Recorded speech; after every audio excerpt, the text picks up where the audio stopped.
Hey Outlander Cast Clan, Castle Massey's dedication to quality and care goes beyond their Centuries line. The Prestige Beauty Company also has a heritage line of colognes and perfumes that celebrate recipes they've had in their arsenal for upwards of 200 years. Of course, Blake's favorite being the supernatural number 6. Here comes a general! So stop your worry about holiday shopping right now. Go to castlemassey.com.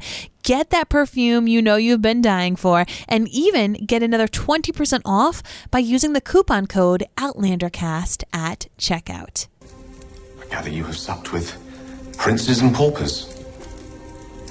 I have, Your Excellency. It's said that the Highlander has much in common with the Indian savage. You think it's so? Savagery can exist in many forms, Your Excellency. I've witnessed it in both prince and pauper. Given your own worldly wisdom, I'm sure you'll agree that those that live in defiance of His Majesty are no better than barbarians. And often the law is not efficient in containing them. Well, there is the law, and there is what is done.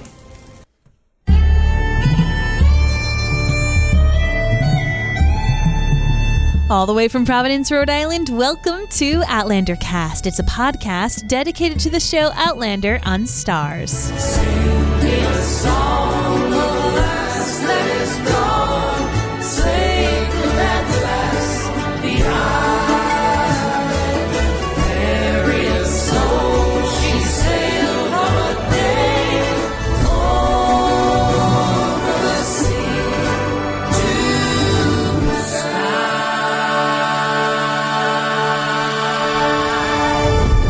Hello, everybody. How's it going? My name is Mary Larson. My name's Blake, and I do my best to just stay away from bears. Just as much as I can for as long as I can. In fact, I don't even think I go in the wild. Do you know how to knit, though? No, not at all. You could not be at Lollybrock. The thing I've learned over my 35 years so far, especially within the past 10, I'd say, is that I have zero appreciable skills. Yes. I have no skills whatsoever. If there was a zombie apocalypse, or if you traveled through time to colonial America, you, my friend, would be screwed. No. And the funny thing is like, even though I know how to make beef jerky, I am just disgusted by beef jerky. Beef jerky is probably the most awful thing on this planet. I haven't eaten in a long time, I'm not gonna lie. I just feel like it's just good meat wasted on just nothing. Like it's Well, old. it wasn't wasted back in the day. They really needed to take care of it so that way they could eat it for a long time. They didn't have freezers. It's like eating like stale crackers. Like I don't know. It's just it's like stale meat. Yummy. All set with that. Well, before we get into the rest of this show, we want to make sure that you are able to follow us and subscribe to the podcast. You can find us, of course, on Facebook, Twitter, Instagram, YouTube, all of them with the title Outlander Cast. And even better yet, you can become an official member of the Outlander Cast Clan at OutlanderCastClan.com. There you can get great benefits and extras this season, like the extra off-air After Dark podcast. No. Say it right.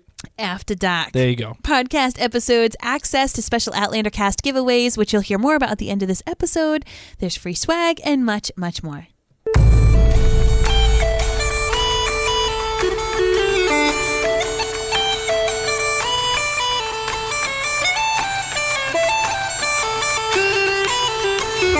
All right, Blake, let's get into the show. Break it on down. Well, the episode title was Common Ground, and it seems fairly self-evident why it's called Common Ground. I think they're trying to find common ground between multiple sources of people, whether it's between Jamie and Claire, Jamie and the Cherokee, even Jamie and a bear, or a non-bear, but it's just about finding that common ground on which even Jamie and the Frasers with the king of England, finding common ground on how to settle Fraser's Ridge.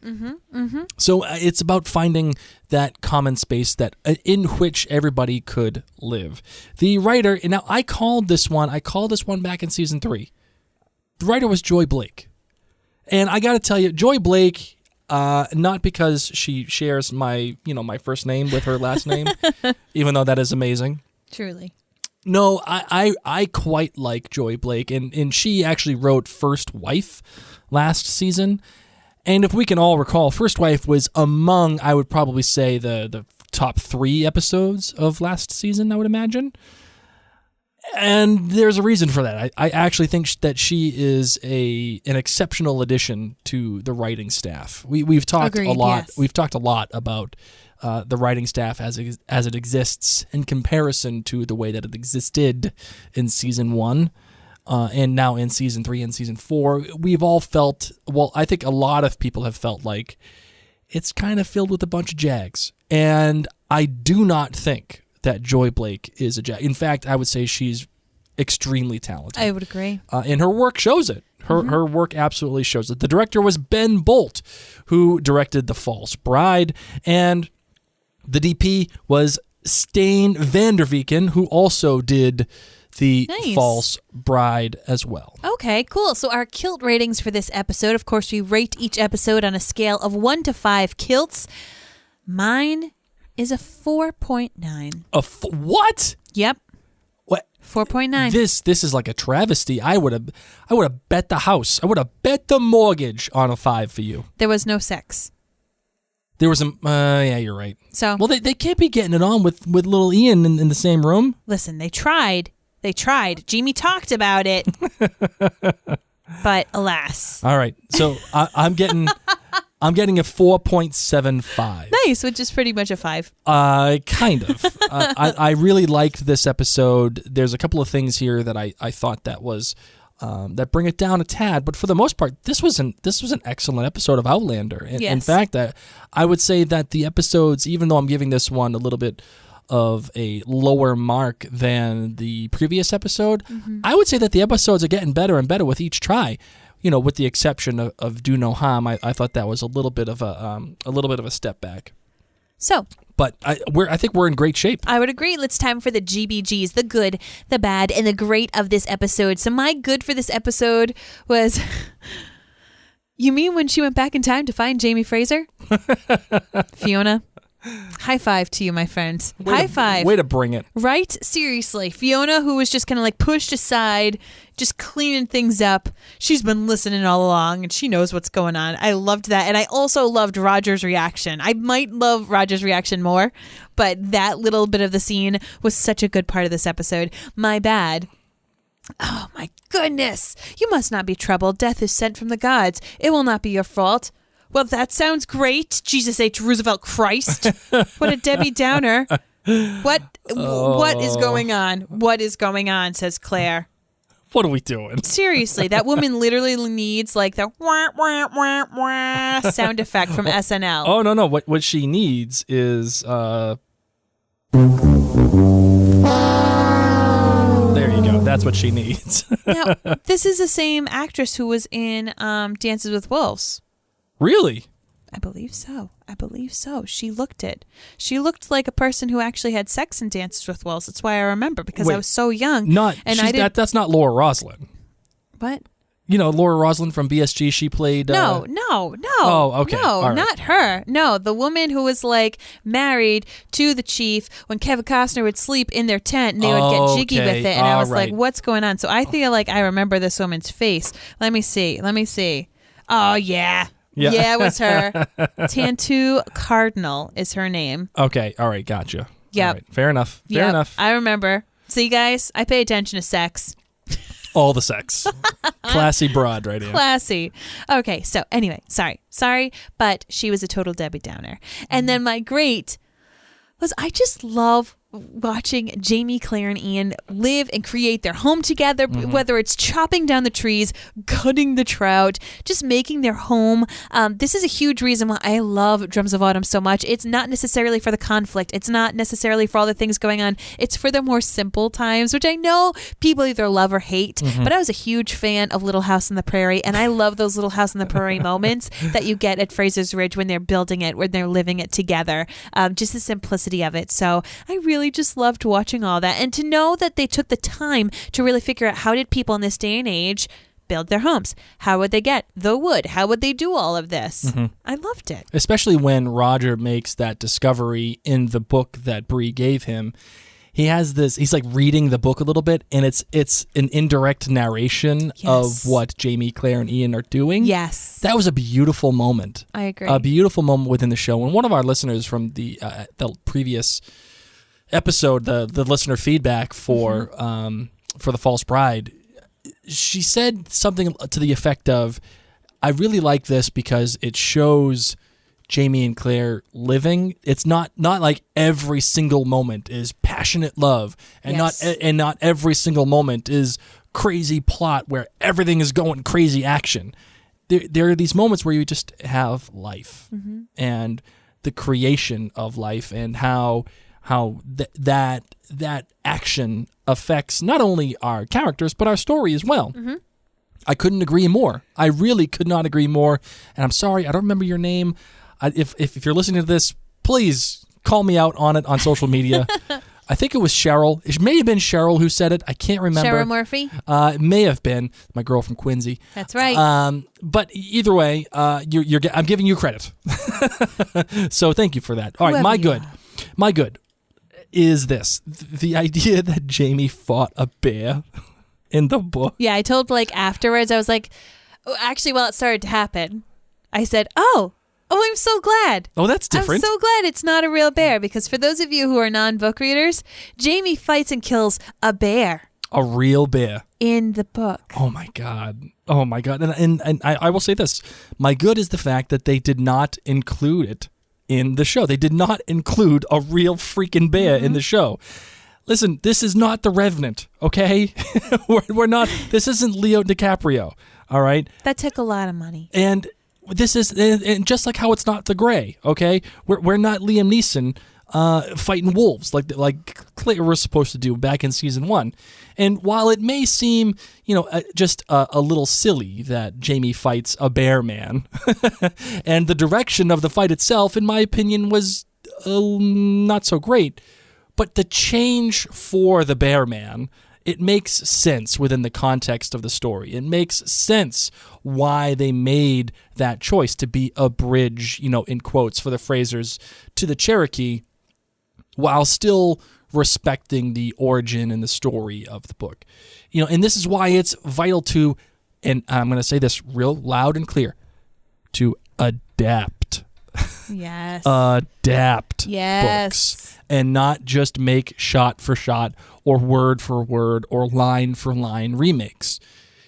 To see James Fraser fighting a bear would have been ridiculous, especially with the funds and the things that they have at their disposal to create said CGI bear. It would have been terrible. We're already getting out of a bad CGI water. We're already getting out of a bad green screen landscapes. What do you think we're going to do when we see a CGI bear? Right? It's going to be ridiculous. It's going to be Bootgate. No, you can't. No, we couldn't have done it. Couldn't have done it. And I'm so glad that they changed it. And it actually gave a really good personal connection, in my opinion, and a good, again, quote unquote, bridge between the Frasers and the Cherokee. Because that person, again, was once a Cherokee who was kind of shunned out of their tribe. And he was a nuisance to them. So there's a good connection there that I like. The bad. Now, this isn't necessarily bad, so to speak, but it's more of a logic question for me. Okay. Which is, I remember Jamie being dismissive of the settlers and how the Native Americans were treated by the settlers, and how their lands were stolen and they were oppressed and everything.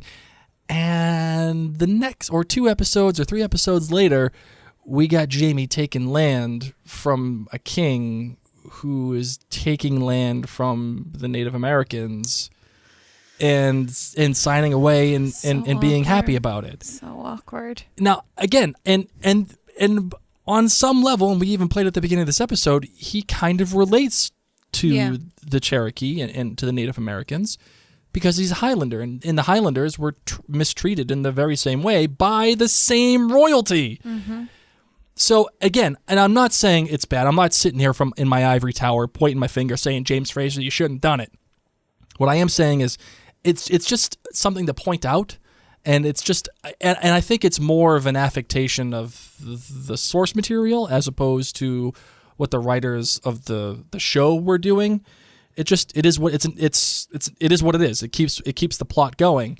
But it's just something to point out. Mm-hmm. You know what I mean? I do, Jelly Bean. But my great is the level of tension throughout this episode, and it's employed in multiple different ways in this episode, whether it's with the Cherokee or with Roger and Bree, or even finding out that Jamie and Claire apparently die in the 1770s. Now, I'm not going to get into the whole thing here, and we'll get into it in a little bit. Mm-hmm. But the level of tension and the dramatic irony here is what makes this episode pretty damn good in my eyes. Yes, I would agree. So that's that. That's my great. Awesome. The tension was that. That was Awesome. it. What do you got? I already told you my GBGs. Oh no! I mean, like, what do you got for the rest? What else? What else are you feeling for the rest of this episode? For oh, you want to like? yeah, let's get into it. Let's dive right into it, baby. Guys, is anyone else like absolutely in love with Ian? Can I have an Ian in my life? Just like this, really? Maybe am I an Ian? Just this like joyful like. Oh yes, let's do this. Let's do that. I think you're Skipping an Ian. around. You definitely skip around. Yep. You're definitely giving out credit cards and social security numbers left and right, like it's your business. He's like, oh, you want me to help you? Oh, those are the Cherokee because ba-ba-da-ba-da. Like, he's such a good little listener, and he just wants to help. He's a good little listener. He is. He's just so sweet with his little pup. Oh, my gosh. That's the thing, though. You don't like dogs. You're not a dog person, so No. you can't be Ian. No, I can't. You like pot Ian. I would be Ian if I had a mountain lion. All the cats. The raccoon comment.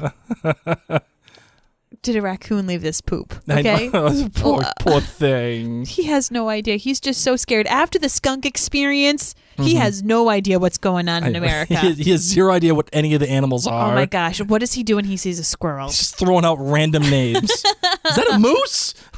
I also need to get off my chest that I want all of Claire's clothes. Now, I know that they stink. Okay, she got some good girl stank going on. Do you see that green screen? That water's far away, guys. She's not washing her clothes every 3 days.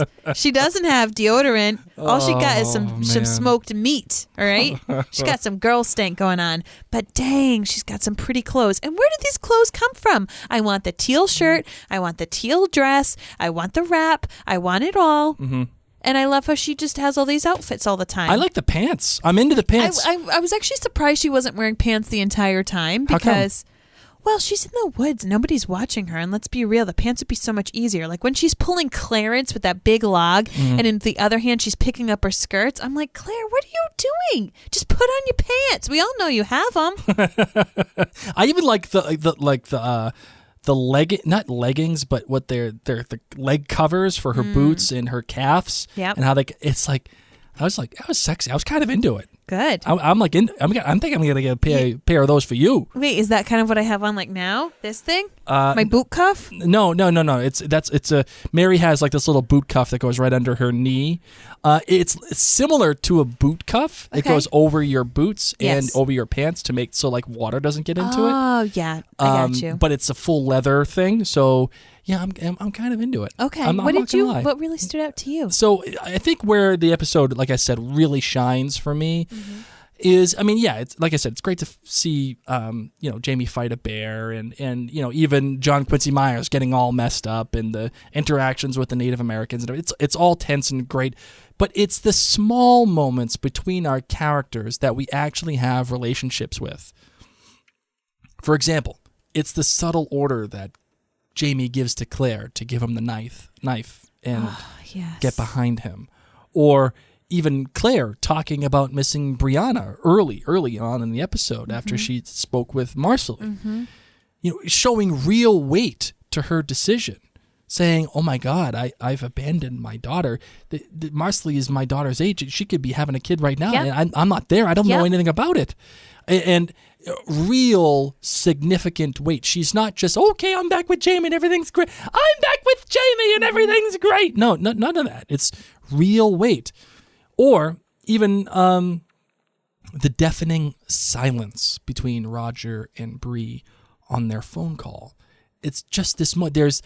It's after Roger tells Brianna that he has discovered that her parents were in North Carolina, and she says to him, "Oh my God, Roger, thank you so much for doing this, even after everything that's happened." Now, if you go back and you watch Roger's face, the way that Rick Rankin delivers it, delivers this pain, like he does something that actually I do, where he closes his eyes and he just shakes his head a little bit and and bites his lip, and it's like there's nothing to say. There's nothing. You don't know what to say. You just feel like no matter what you do, you screw up. You can't win. You can't win.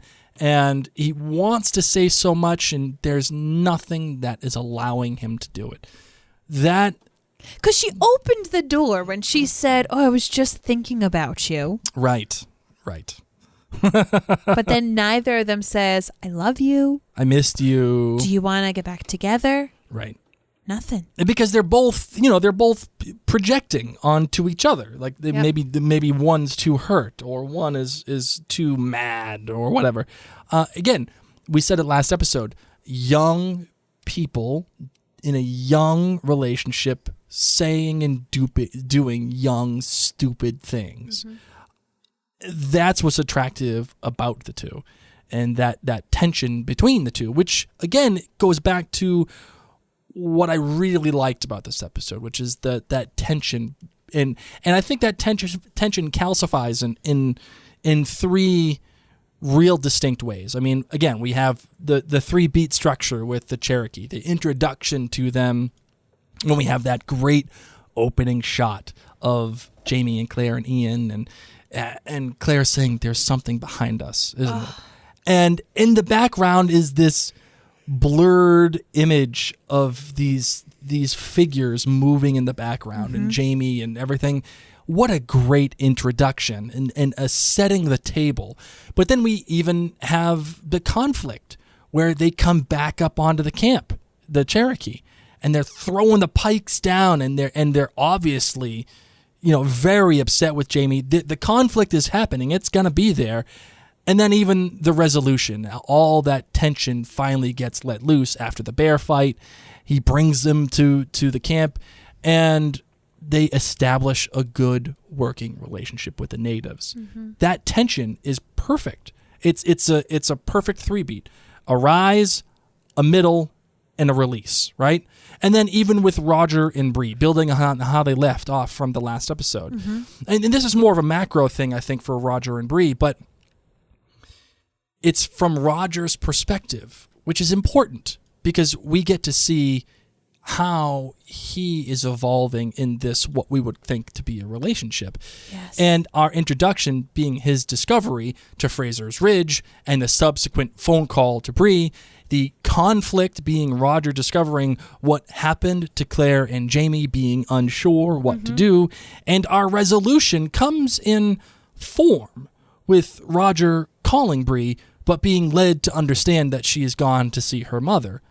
But that's the beauty of this tension, because it's ramped up and it's released, only to be ramped up more and played against our hope that Bree gets to see her mother one more time. We are genuinely left wanting more from this tension, which when you want more of that tension, you have excellent writing, right? I agree. And even finding out that Jamie and Claire die in the 1770s, right? It adds to the dramatic irony of it all. Like, you just found them. You just found out that they met, that they were together, that they ended up going to America together. Right. Only to find out they die together. And again, this is a macro thing, right? This is not necessarily a micro tension, but macro tension, because it's more of an active affectation of the plot, where it puts the sole responsibility of this impending death, and it puts the sole responsibility of this knowledge directly on Roger and having to tell Bree. And it forces him to make a choice, something that he would otherwise not do. Yeah. He was very easy and not eager, but it came... It was heartbreaking to see him let go of Bree and just hang up the phone and be like, okay, I got papers to grade. But now he has to do something that he otherwise wouldn't be able or wouldn't want to do, which is get back in touch with Bree, save the day, and tell her your parents are going to croak in 17 whatever. Just excellent stuff. Excellent stuff. Right? Like, this episode just kept bringing it for you over and over and over again. Mm-hmm. The fire. The fire transition, though. Oh, yes. It's like burning, looking in his fireplace, and there's Jamie and Claire in their new house burning. Thanks to a transition. Hey, did you find it weird that Jamie carved Frank's initials into that tree? Did what? No, we didn't. Totally did. No, we didn't. Totes, man. FR, Fraser's Ridge, Oh, Frank Randall. get out of here. Stop it. Stop it. Get Frank Like, Randall. why didn't he do Jamie plus Claire, or Jamie J plus C in a heart? I can't believe you just threw that at me. Go back. You guys now will not be able to unsee that. Each time you rewatch this episode, because this is a really good one to rewatch, you're going to see Frank Randall. You're going to say, dang it, Mary, why'd you do that? You know, but getting back to the transition of the fire, I'm not sure if people like fully saw. I mean, it was right in front of your face, so I don't know how you couldn't see it. But like, it's just this great implied knowledge, and it's a great implied fate for Jamie and Claire, looking out over the west-facing view of Fraser's Ridge, and out of which you are given the knowledge that they die in a fire, right? And it transitions to a flame in Roger's office that engulfs Jamie and Claire. That's what I said. I know. But not only does it give it a clue of their fate, You're just trying to speak fancier than me. it layers over this serene setting of what they are trying to accomplish. But it's also telling you that the flame originates from Roger's office, Roger being the guy that has this foreknowledge of them. It's Roger's fate as well. This fire is where they both will collide. Yikes, man. So it's You just got deep. I of course I do. That's what I do. How'd you feel about the Cherokees suddenly speaking English? I was not surprised by it. I'm kind of into it because I feel like in order, by this point in time, they would have had children that grew up in a world where there are English settlers, and in order for them to exist within the framework of the settlers, Yep. they need to have somebody who speaks English. Yep. I was a little taken back by how well this person spoke English and how well the younger generation spoke English. I would have figured that there would have been just A little accent? a little bit of accent there. I felt like they were from California, the way that they They're spoke. from Canada. Well, Canada, California. I don't know. It's not Massachusetts. It's all the same. Oh my God. I loved the costumes for the Native Americans in this episode, and we are going to go either Cherokee or Native Americans. We're not going to be calling them Indians, no matter what Jamie and Claire say. Okay. All right. Fine. That was voted on, by the way, Yes. by our patrons. And I'm thankful for that. Over at vote. OutlanderCastClan.com. That's how my heart was feeling, so I'm happy to hear that. But goodness gracious, those opening shots, the title credit shots, with their putting on their outfits and getting dressed, and even that last headpiece. Oh my goodness gracious, absolutely beautiful. Headpiece porn. That's what that is. Even while they were doing that bear dance spirit thing, Sure. Which was very confusing. I want to get into that. Okay. I definitely want to get into that. Okay. I think it was definitely confusing because are they in control of the bear man? Are they just acting it out? Are they trying to control the bear man? Like I don't understand what the point was for cutting. Like, I know what you're trying to do. You're trying to build tension, right? Because when you quick cut from one thing to another, that's implied tension, right? Like it's when you're moving fast pace, it's like, okay, we're moving here, then we're moving here, we're moving there, and Jamie's fighting a bear, and they're dancing, and the bear's there, and like, It made it seem like they were controlling this spirit bear man to fight Jamie. So, Yeah. as a book reader, I was saying, this is all weird anyway, because it's not a bear. So what's going on? And I even was saying it out loud, like to Blake, I was saying, does it seem like they're trying to control him, to make him Right. fight Jamie? Because everything leading up to it was, we don't want you here. We're going to pick up your silly little sticks that you magically think you put in the right place. Mm-hmm. How do you know you're putting in the right place? You're just walking around. you just walking around with a throwing map. sticks everywhere. This looks good, says Claire. All right. Another one here. I'll drop it there. Oh, here's that weird tree that I'm going to put Frank Randall's initials in. Put some more sticks around there. Like, of course they're going to be upset. They're going to throw your sticks back at you saying you did it wrong. Claire can't read maps. And I thought they were controlling the bear person until the end. Well, before we continue, we want to talk a little bit more and thank our sponsor, Caswell Massey.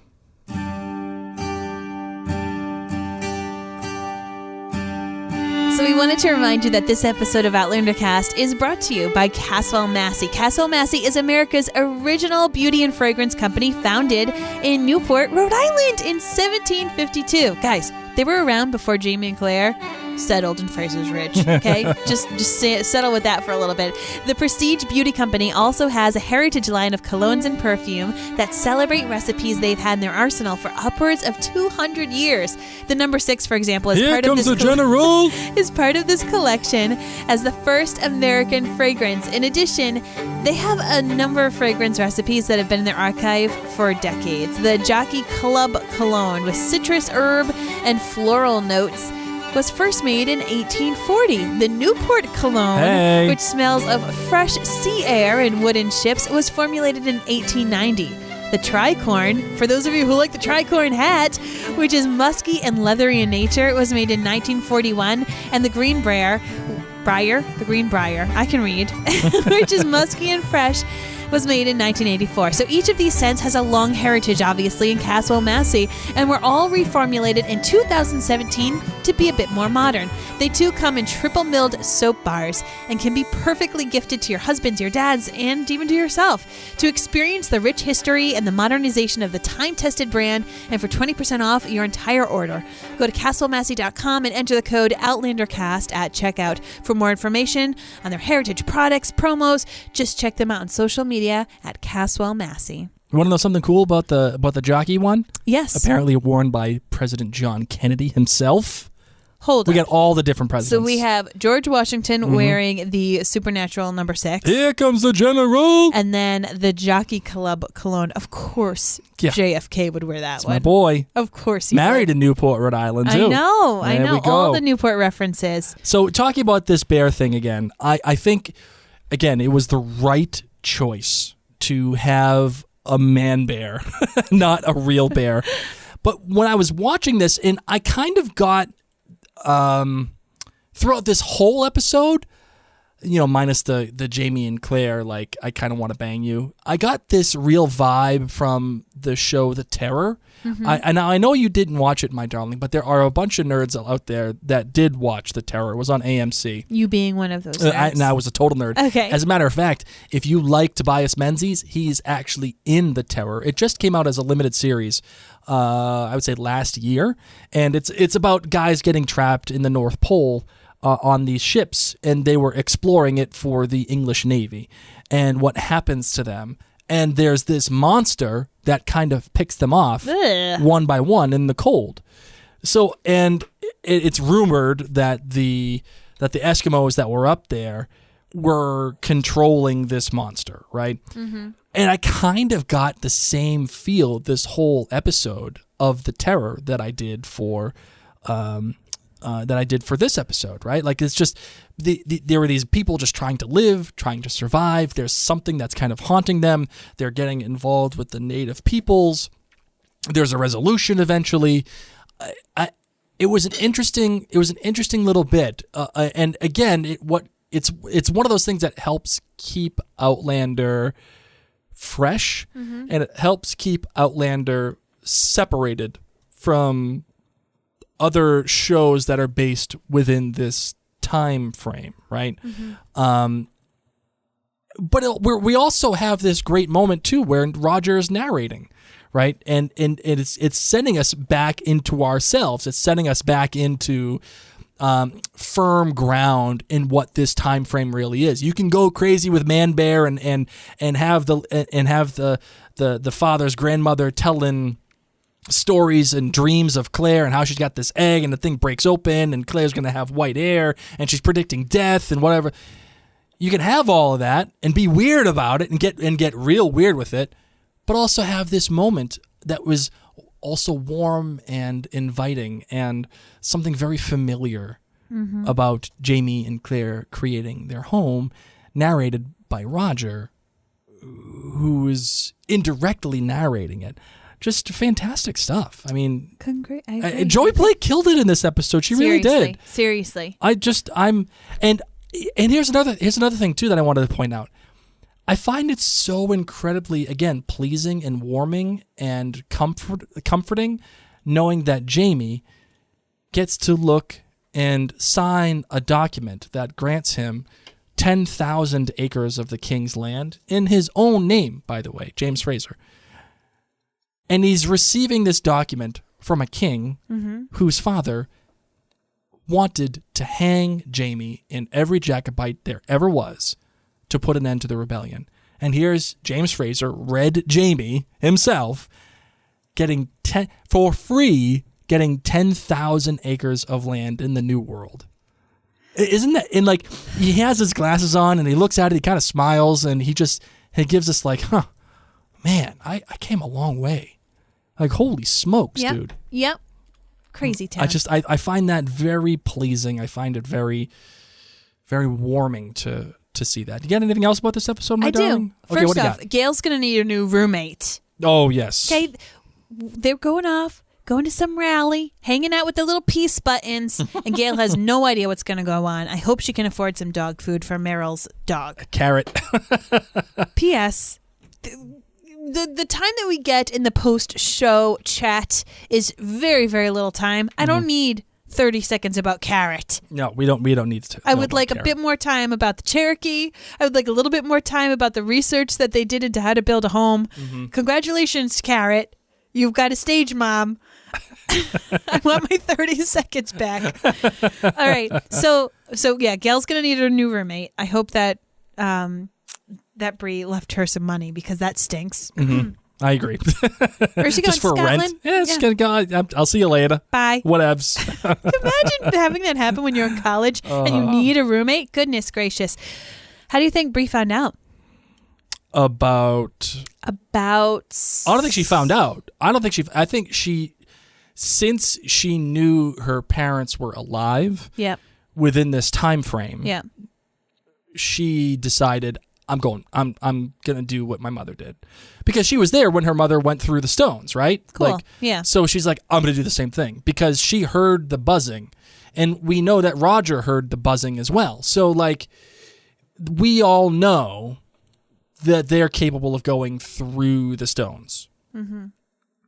And I think Bree just said, I'm gonna be with my mom. I want to try it out. I don't really. I got nothing going for me here. I know I'm that a they're little alive. nervous that Fiona told Bree, "Hey, your parents die in a fire." Because Fiona, I don't know. I don't know. I'm not buying that. No? I'm not buying that. Okay. I mean, if she were single and she wanted to be with Roger, it would be like, Bree, you should totally go to Scotland. Your mother's alive, dude, and she's gonna croak. I know all about it because of my granny. Right. Yeah, I don't think. I don't think. So you just think Bree wants to try it out? I do. I think. See your mom. I think she just doesn't. She feels like I got nothing going on, and I might as well just go back in time and be with my dad. Like I don't have a dad up here. I don't even have a mother anymore. Yeah. Which again lends credence to the weight of that decision that Claire makes. That decision it's monumental. I mean, it's not even like she has a dog. Right. She's got nothing else to worry about. Not even a fish. Oh, so I think. I mean, how could you not want to be around parents who Jamie carries Claire over the threshold, as into this brand new. We've moved like 8 times. You've never done that to me. No, I haven't. I'm sorry. The next house, you better. The next house, I will. I promise I will. Jack Pearson would. Jack Pearson Jamie, did. Yep. Jamie does. You need to Jamie jack it up. I'm living my life in fear of Jack Pearson. For those of you who don't know who Jack Pearson is, he's the main character on This Is Us, which, shameless plug, Mary and I have another podcast about This Is Us, and it's called This Is Us 2 on any podcatcher you can find. You can even find that at maryandblake.com.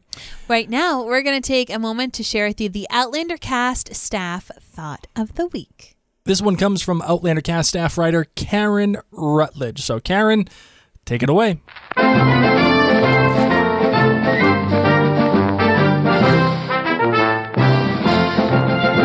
Hey, Mary and Blake. My thought this week is that Diana Gabaldon has given us yet another gift with her assessment a while back that season 4 gets better with each episode. Common Ground is my favorite this season so far. First and foremost, I saw Jamie Fraser again, even with better hair. It could only have been better if our bear killer's kilt had made an appearance. I can't understand the decision to ditch it this season. How about you guys? Seeing Jamie, Claire, and Ian work together was really exciting. I was a little perplexed to see all that nicely planed wood magically appear. The Roger and Bree drama was perfectly played. What they really need are some communication classes. But Richard Rankin was phenomenal. I loved it when he pretended not to understand Fiona's comments about time travel. I just wanted to reach out and pinch those cheeks. And for the adaptations, as there are no bears for hire in Scotland, I appreciated how they attacked that important fight scene, as well as changing it to a Cherokee storyline. And wow, weren't those intricate Cherokee costumes just stunning? And who didn't love Claire's breaks? Could have only been better there if we had seen Jamie's reaction to them. I always like to look at the lighting, I think, and the sets and everything. I think John Gary Still's team did a great job with that, trying to make it look like North Carolina. And Bear McCreary continues to knock it out of the park with his phenomenal scores. So that's my thought of the week. Episode 4 was so satisfying. I've already watched it 4 times. Thank you very much. Yay, thank really you. Really appreciate it. Thank you so much. So, my darling, before we get into the Outlandish theory of the week, do you happen to have any final thoughts for this episode? I'm a little nervous for Marcelly. I mean, she's kind of bugging, and now Fergus is on this journey to go find guys from Ardsmuir. Murtaugh, better show up. You literally stole my final thought. Better show up. This is a perfect inlet for Murtaugh to show up. How have Claire and Jamie not talked about Murtaugh? I'm sure that they've mentioned him in Well, they passing. should have been doing it in passing that I could see. So Claire could have been like, by the way, whatever happened, like while Jamie was nuzzling her in that tree and was like, I'm going to do naughty things. Why didn't Claire say, hold up? Wait, where's Murtaugh? You know something that's been bothering me? Whatever happened to Murtaugh? And I'll tell you, and as much as I'm liking this season, it's if they get Murtaugh back, it's oh my God. Everything's going to be a 5. Yeah. Every episode's going to be a 5. It will absolutely be the shot in the arm that this show needs. Because it's great to see Ian and, John Quincy Myers and, Rollo. This is why season 3 was a little rough. No Murtaugh. Well, I mean, there was Murtaugh, but, not really. He had, a couple of scenes, and that was it. And you're kind of right, my darling. I mean, we just need that connection. We need that connection back to when Outlander was either first made and it was magical and it was like, oh my God, it's Outlander. Getting Murtaugh back, if they do it, and I'm pretty sure that they will, it would be the absolute right choice to get him back. And when you consider where we are in the season, right now we're in episode 4, right? In one of the listener feedback episodes, we talked about season structure. Mm-hmm. And, the first episode, the premiere, is always kind of unto itself, right? It's always its own thing. It's reintroducing you back to the characters. It's reintroducing you back to, or introducing you to a new setting. It's just giving you the lay of the land. So it's its own separate identity.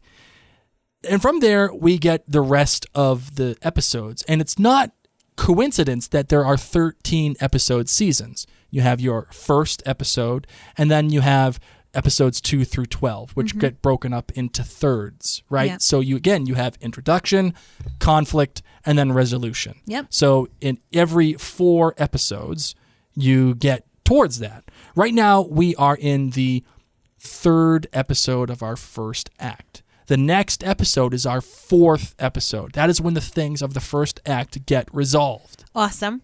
Okay?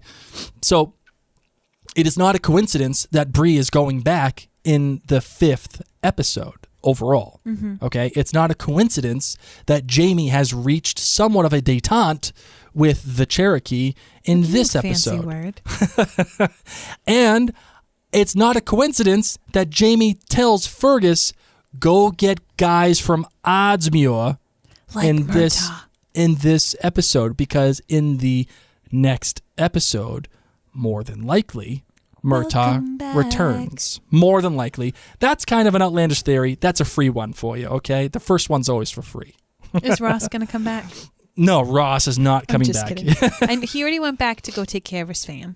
Yes, he did. All right, I got some outlandish theories. You ready for it? Oh, yeah. Okay, this outlandish theory is brought to you by Minute with Mary. So if you yourself are sitting there and you're like, the holidays are coming up, I've got people to see, things to do, and I'm feeling a little meh, I want to take that meh to marvelous. All you need to do is go onto Facebook, search the hashtag Minute with Mary, request to join my Marvelous VIPs. I'm going to take the meh to marvelous. That was great I got stuff. you. Good I got job. All right, outlandish theory. You've got 2? I've actually got 2. Stop. I've got 2 theories. You ready for this? So I today am. you're getting a total of 3 freaking theories. Bring it. All right, so the first one is this. Something tells me that there's going to be a problem that goes down between Jamie and the Cherokee. Again, this kind of ties into the structure of a season. We have a détente that's happened right now, but something has to break that. Something has to change about it to get the story to keep going forward, right? That's how you keep the story moving. So what I've noticed is that while I love John Bell and I think he's doing a great job, Yeah. Ian, the character, ain't doing too much. What are you talking about? He's not doing much. He's doing a lot. What's he doing? He's trying his dang hardest, okay? He's only 16. So he's doing nothing. He's helping build this home. He's doing nothing. So, and that's fine. That's fine. Don't be hating on Because that's just where the story is at right now. He's just walking around. He's hanging out with Rollo. And if you notice, any scene that he is in, Yep. he always goes, hey, at the end of the scene, he always goes, hey, Rollo. Come on, Rollo. Come on, Rollo. And they both leave Yes. because they're no longer needed for that scene. They just move on every time. Well, because he also feels like a third wheel. But I'm just saying that's when you know a character isn't doing anything because he's quick. He's always leaving the scene. So my whole point about this is this. I bet he gets himself in trouble with the Cherokee. I bet he does something or he says something stupid with John Quincy Myers or he does something by mistake with the Cherokee like, dude, nope, we have a problem. Ian or Jamie? Ian. I bet he does something that gets Cherokee a little pissed off. And that's our conflict, and that's what happens. That's what breaks the détente between the Frasers at Fraser's Ridge and the Cherokee. Interesting. So, but here's my real good one. Oh, this is your second one. Okay, this bring it. this is my good one. This is the one that I've been waiting for. And I think I'm totally gonna get. I'm just gonna do it right now before I even. Oh, you're giving it to yourself? I'm giving myself my own outstanding. Can't with you. Makes me wanna shout. You're not allowed to sing, you Okay. poor thing. You All poor right. thing. So we all know Poor thing. that history does not change. What musical? That's Sweeney Todd. Come on. Got it. There you go. Come on, girl. Seriously, dude. Like, who do you think I am here? I Like, don't know. I'm happy that you're married to me and you've learned so many musicals. so we know that within the context of this story, within the context of the framework of Outlander, history does not change. That's proven by the fact that we have the Jacobite Rebellion, and it is not changed. Okay? It is not changed. But I also don't deny that Fraser's Ridge burns down and people die within Fraser's Ridge. Here's my thing. It's no secret that Jamie is a printer. They've said it multiple times this episode. And he's eventually, when the Revolutionary War hits, he's going to have to distance himself from Governor Tryon. He's going to have to distance himself from the loyalty of that he may have to have towards the British crown, right? Once the revolution begins. So just because the paper says it was them, it doesn't actually mean that it really was them. So I bet that Jamie and Claire, they live, because where would our story go without them? This is definitely not going to happen this season. And if it is, we already know that season 5 and 6 are coming. So it definitely happened. That doesn't happen now. And if it does happen within this season or the next season, we know that they're not going to die because our story doesn't go anywhere without them, right? And the Cherokee grandma was like, your hair is going to turn to super white and you're going to have all this great wisdom. It can't happen soon because how is she going to have white hair? Total white hair, Listen, right? if she's going by the rate that I'm going, Gray, it could be tomorrow. So the place burns down, in my opinion, because of something that Fraser's Ridge. Yeah, the Fraser's Ridge burns down because of either something that Claire does or has that is out of her control, which again ties back into the prophecy from this episode from Grandma Cherokee Grandma. But it's someone else in the house, and Jamie plants it in the paper that he and Claire die because they want to distance themselves from Governor Tryon. And that is why I gave myself the outstanding. I am extremely proud of this one. Charlie, what do you got for me, baby? Mock me. Please hang up and try again. All right, my darling. Well, it's time to talk about our brand new giveaways. So we've given away our other things. So thank you for entering. Yes, thanks, for last guys. week. This week brings us 2 brand new products that I'm very happy to talk about. Hold on tight, Spider Monkeys. Which the first one is the Heritage Presidential Premium Gift Set, which is 2 15-milliliter bottles of, you guessed it, the number 6. Here comes the General, and the Jockey Club, which in 2 bar soaps and 1 Castile bar soap with a value of $90 whole. And again, the Jockey Club said to be worn by my boy Kennedy. Just there's things here in Massachusetts, Rhode Island, this whole area, especially Massachusetts. There are things that are more holy than you could ever imagine. It's the Red Sox, and it's the Kennedys. You don't. They're on another level. Okay, Yes. They're on another level. Yes. So I'm very happy about that one. Well, I'm happy. You're happy. And then the second one, actually that first giveaway you can find at OutlanderCastClan.com. Become a member there and become a supporter, and you'll be able to get the highest value giveaways from now until the end of the season. OutlanderCastClan.com. And then the second giveaway is the Heritage Discovery Set, which is 4 15-milliliter bottles, 1 of the Jockey Club, 1 of the Newport, 1 of the Tricorn, and 1 of the Green Brier. This is a value of $60, and that can be found at OutlanderCastClanGiveaway.com. I'm very happy about these giveaways. This is I think this is our best giveaway yet. I love it. I absolutely love it. I'm just pumped. I'm pumped for you guys to be able to try these products, those of you who are the lucky winners. And I just love that you're able to have such a discount for these awesome products. I know. You ready to close this bad You boy bet. out? Let's do it.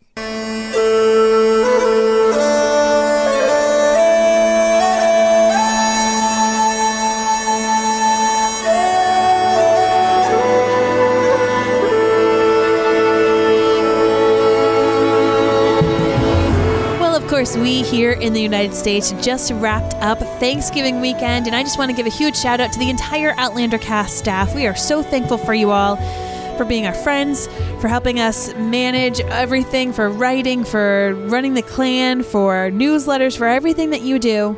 Thank you. And we also want to thank all of you who are patrons. Patrons at any level, make sure that the the wheels keep on turning for Outlander Cast. So thank you so much. A big thanks, of course, to our associate producers Carolyn, Celine, Diane, Heather, Jennifer, Lauren, Linda, Marilyn, Mary, Michelle, and Patricia. Our co-producer levels of Barbara, Carolyn, Christina, Dana, Dieta, Janet, Keelan, Lisa, Liz, Marianne, Meredith, Raynal, Sharon, Sue, Tara, Tina, and Tracy. And last but not least, our executive producers, who are Ann, Bobby, Jen, Martha, Peg, Sarah, and Shannon. Thank you all so incredibly much, and thanks to all of our patrons. So if you have some free time, I would love for you to do me a favor. We currently have 481 reviews on iTunes. Whoa. I would love it if we can get to 500 by the new year. That's my goal. Oh, so we can totally need to bang get that out. 19 of them. So if you have not yet written a review, it's not just give us the stars, but written a review in iTunes, we would be just super, super thankful if you could do that. It would mean the world to us. This is a big way that people learn about our podcast, whether if you recommend it to somebody or you can recommend it on your podcast app of choice. Want to thank Aunt Dolly on iTunes who said, interesting, insightful, and hilarious. The only thing better than a new season of Outlander is the recap by Mary and Blake each week. Always interesting, and love how they notice things I didn't. They're always insightful and always make me laugh so hard I snort a little. They're at their best when both of them get the giggles, and then those giggles work into full-on hysterical laughter like Rumpy Pumpy and Dorcas and Bubbies. Oh my goodness. If I could ask for something more of the podcast, I would ask for more Claire impressions by Blake. No, you've got one today. There you go. Well, thank you so much, and thank you to everyone who's a member of the Outlander Cast Clan Gathering. That's our exclusive Facebook group. And just thanks, guys. Thanks. You rock our socks. Absolutely. And if you want to get more of Mary and myself, please go to maryandblake.com, where you can find all of our podcasts, including ones about The Leftovers, Gilmore Girls, and our most current show, This Is Us 2, which a show of which I am quite proud, by the way. I agree. I really enjoy doing This Is Us 2, and I think This Is Us itself is a great show. And I know there are millions of you nerds out there that watch it, so there are millions of you nerds out there that can listen to our podcast. Well, until next time, lasses and lads, I'm Mary Larson. My name's Blake. And you've been listening to Outlander Cast.